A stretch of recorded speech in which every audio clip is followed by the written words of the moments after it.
तो कहते हैं छोटे छोटे पैसे जोड़ करके तूने एक थैला भर लिया रुपयों का, और जाते समय तेरे साथ कुछ भी नहीं चला।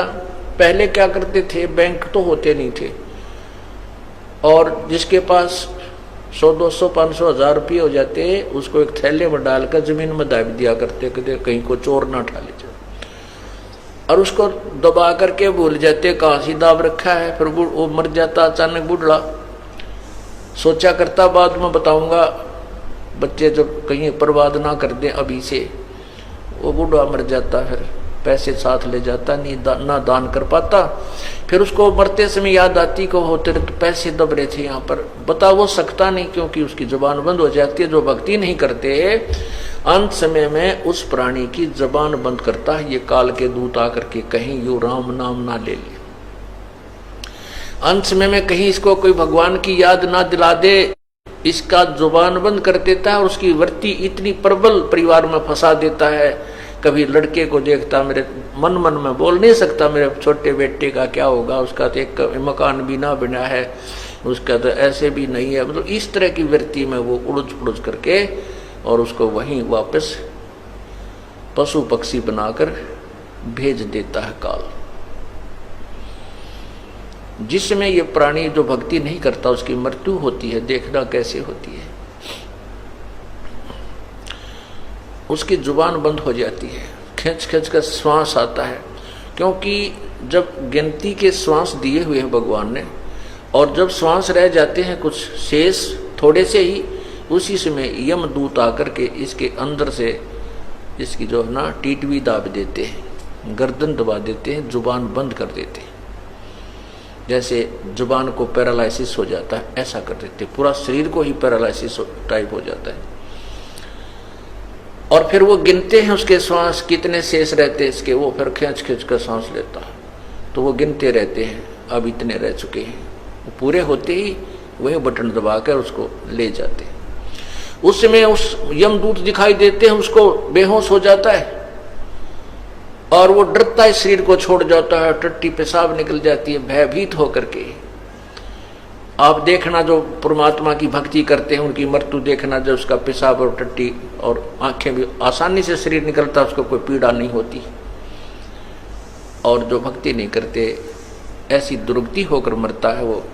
और पहले तो यहाँ तक कहा करते कि इसके प्राण ना निकलते पापी के, गाय का पुच्छड़ पकड़ा दो, शायद कुछ थोड़ा बहुत पार हो जाए।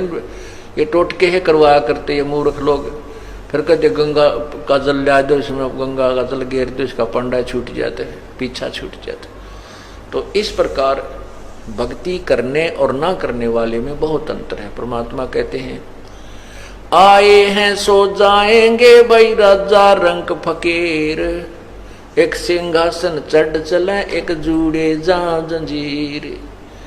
जाना तो सभी ने है, भक्ति कर रहे हैं वो भी शरीर छोड़ेंगे, जो नहीं कर रहे हैं वह भी छोड़ेंगे। जो शरीर भक्ति नहीं कर रहे हैं उनको तो यम के दूत बांध के ले जाएंगे एक मुर्जिम की तरह, और जो भक्ति करते हैं उनको परमात्मा विमान में बैठा कर ले जाएगा, सिंहासन पर बैठा कर। एक भगत जी बताओ था, कह रहा था जी मैंने एक बार स्वप्न आया कि मैं दादू साहब के जहाज में बैठा जाऊं था, ऊपर सतलोक की तरफ ले जा रहे थे, वो मेरे गुरुजी थे किसी जन्म में, और दादू साहब कबीर जी के शिष्य थे, परमात्मा मिले थे उनको बूढ़ा बाबा के रूप में।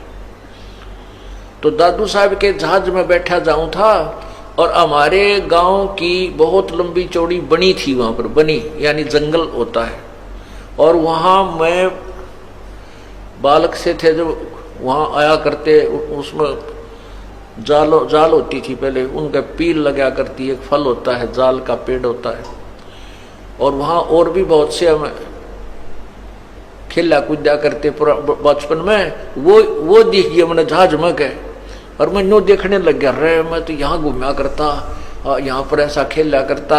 ओहो, कहता इतने में मैं जहाज तो नीचे पटक दिया, और वहां आके पड़ा, और पड़ते ही आँख खुल गई, यानी वो सपना टूट गया। तो पुण्यात्माओं ऐसे ही हम मार खा जाते हैं, ऐसे ही हम वापस गिर जाते हैं इस लख 84 के चक्कर में हमारे को अंत समय में यू काल कोई ना कोई ऐसी बीमारी याद दिवा देगा और मन का हो ये तो बड़ा आनंद आ रहा था यहाँ पे, और उन सारे दुखों न भूल जा जो सारी उम्र पीड़ित रहा वो। तो पुण्यात्माओं, ये ज्ञान तत्व ज्ञान आपको इसलिए सुना जाता है कि आप सावधान रहें, आप मार ना खा जाएं जैसे पहले खा चुके हैं। तो कहते आए हैं सो जाएंगे राजा रंग फकीर, एक सिंहासन चढ़ कर जा एक बंधे जात जंजीर। बहुत अंतर हो जाता है।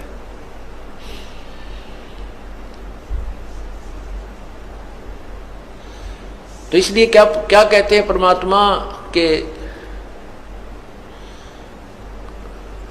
जैसे जब वो अंत समय में मरता है, सारी उम्र माया जोड़ जोड़ कर धर जाता है, और अंत समय में वो बच्चों को भी बताना भूल जाता है, अचानक मर जाता है, तो उसकी वृत्ति वहीं रह जाती है। फिर वो सर्प बन का आता है, और सर्प बन की जूनी धार करके वहीं घर में घुसता है जहां उसने वो धन दबा रखा होता है, वहां ढूंढता फिरता है। फिर वह बच्चे उसका मारे, लठ तोड़े, उसके हड्डियों को, पंसलियों को एक करें या मार डालें, फिर वो वहीं उन्हीं के हाथों मरता है करके। ऐसे दुर्गति हमारी होती रहती है, हमने इससे सावधान होना है।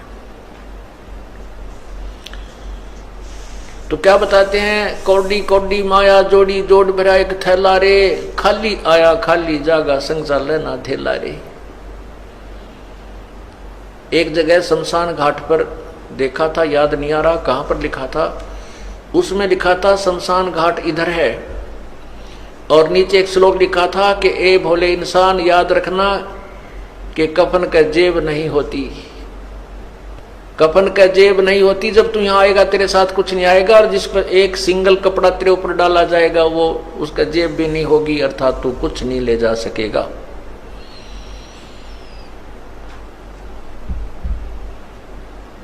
फिर क्या बताते हैं, मात पिता तेरा कुटुंब कबीला, यो कोई दिन का मेला रे, कुछ दिनों का मेला है ये आपका घर, और यहीं में लाया यहीं रे बिछुड़ जा, जागा हंस अकेला रे। यहीं यो मेला भरा था, और यहीं एक एक करके ये खत्म हो जाएगा, बिछुड़ जाएगा। और जब अकेले यहां से चलोगे, सारे परिवार को छोड़कर, जब देखना क्या बनेगी आपके संग में, जो परमात्मा को याद नहीं करते। परमात्मा कहते हैं हिड़की दे दे रोएगी सुरता जब तू चलेगी अकेली। आत्मा को कहते हैं जब बड़े पूरे परिवार ने छोड़कर जिसको तू अपना मान रही है, फिर पछाड़ खा रोएगी जब तू अकेली जाएगी, यहां से तेरा कोई साथ नहीं जाएगा। इसलिए परमात्मा की भूल मत गिरने दे। तेरा जितना संस्कार जिसके साथ जुड़ा है वो अपनी उस भूमिका को निभाते हुए परमात्मा को मत भूलिए। इतना ही कहना परमात्मा का, ये सारा कुछ जो है ना ज्ञान सुनाकर आपको इसी तरफ डाइवर्ट करना, आपकी वृत्ति को, इस दिशा को ही बदलना थोड़ा सा। फिर कहते हैं एक डाल पर दो पक्षी बैठे, एक गुरु एक चेला रे। और चेला तो चंचल है भाई, गुरु निरंतर खेला रे। अब क्या बताते हैं कि जैसे आगे निर्णय देते हैं कौन तो गुरु है कौन चेला है। अब जैसे ज्ञान मार्गदर्शन करना, तो इस दास आपका गुरु है और आप शिष्य हो, और फिर आपको जो नाम दे दिया है, फिर आपने कैसे जो नाम दिया है उसको, वो तो आपका गुरु और चित्त, अर्थात जैसे गुरु जी के प्रति आपका अटूट भाव, अटूट श्रद्धा, अटूट ध्यान लगा रहना चाहिए, गुरु जी की तरफ आपकी वृत्ति सदा रहनी चाहिए। ऐसे ही फिर जब नाम आपको मिल जाता है तो सिमरण करते समय उस शब्द को जो मंत्र दे रखा है वो तो आपके गुरु की तरह, और चित्त को चेला बनाकर उसके ऊपर सिमरण पर लगाए रखना है। कहते हैं इस पद का तुम भेद सुनो, वो कौन गुरु कौन चेला रे। रामानंद का कहे कबीरा, शब्द जो मंत्र आपको दिया है वो गुरु और चित्त, अर्थात उसके ऊपर मन को लगाए रखना, वो तेरा वो शेष है, यानी चित्त को उस मन के ऊपर, मंत्र के ऊपर लगाए रखना, भक्ति करते रहना, ऐसा परमात्मा हमें समझाते हैं। अब पुण्यात्माओं भक्ति भी करें तो कैसे करें, किसकी करें, कौन परमात्मा है और किस साधना से हमारा मोक्ष होगा, सबसे पहले ये निर्णय करना होता है। और जब तक हमें ये निर्णय नहीं होगा कि हम किस दिशा में चलें, हमने अपने घर की तरफ जाना है, बहुत दूर हम खड़े हैं, और जब तक हमें ये नहीं मालूम कि हमारा घर किस दिशा में है, कौन सा मार्ग है वहां जाने का, तो ऐसे कुमार्ग पर जाना व्यर्थ है। विपरीत दिशा में चाहे हम कितनी स्पीड से चलते रहें, वो दिशा दूर, वो हमारे मंजिल से दूर ही हमें ले जाती रहेगी। शास्त्र विधि को त्याग कर मनमाना आचरण जो हम करते हैं, वो हमारे लिए हानिकारक है, परमात्मा से दूर कर देता है। कैसे कर देता है? जैसे किसी ने तप किया तो राजा बन गया। अब राजा बन जाता है, फिर नहीं मानता भगवान को, बस वो तो इतना तो मानता है कि तब मंदिर आ गया, न्यू कर लिया, कभी गया तो लोग दिखावा 10-5 हजार रुपये दे दिए, कोई जमीन दे दी मंदिर के नाम पे, उसी तरह के। लेकिन कोई नो कहे तो गुरु बना ले और भक्ति कर और बुराई मत कर, माया जोड़नी छोड़ दे, दुनिया को तंग ना कर, टैक्स अधिक मत लगा और ये बकवाद करनी छोड़ दे, घुटी छुट्टी लानी छोड़ दे, ये नहीं छूट सकती। तो फिर वो अभिमानी हो जाता है, उसके सामने उसको नो शब्द स्वीकार्य नहीं होता। राजा को कोई नौकर या कोई भी उसको कहे, वो नहीं सुनता, उसमें इतना अभिमान बन जाता है और अपने जीवन को खो करके वो पशु जोनी में चला जाता है, परमात्मा से दूर हो गया। शास्त्र विरुद्ध साधना से, अर्थात कुमार्ग पर जाने से, मंजिल से विपरीत दिशा में चला गया।